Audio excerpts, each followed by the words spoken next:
Добрый день, компания Прогресс Авто. Сегодня у нас на обзоре мини-трактор Yanmar F210. Трактор у нас имеет 21 лошадиную силу, двигатель у него трехцилиндровый.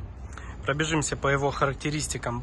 Передняя резина установлена 6,2012, задняя 8,3 на 24. Клиренс у трактора 35 сантиметров. Колея по переду у него 95, по задним колесам 91.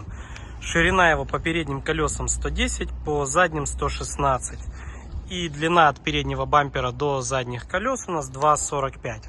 Сейчас по внешнему состоянию трактора. Передняя резина, в принципе, еще с хорошим остатком у нас, без растрескиваний.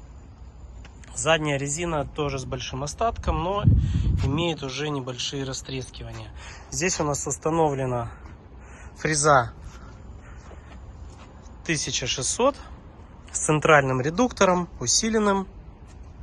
Довольно-таки большой, крепкий он, но без гидроцилиндра, то есть наклон у нас только механически регулируется. Наработка у мини-трактора у нас 506 часов. Здесь установлена полуавтоматическая коробка передач, то есть у нас здесь есть две пониженные и повышенные. Первая, вторая, на вал отбора мощности 3 передачи. И передачи для езды их будет 4. Но у трактора имеется для удобства это реверс. Также подъем, память, фреза. Обойдем, посмотрим трактор. Единственный его плюс такой хороший — это козыречек. Конечно, в жару просто спасает. Либо когда небольшой такой дождик, морось у нас.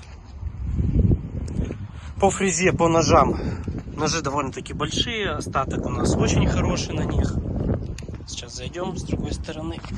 Оп. Чтобы камера сфокусировалась.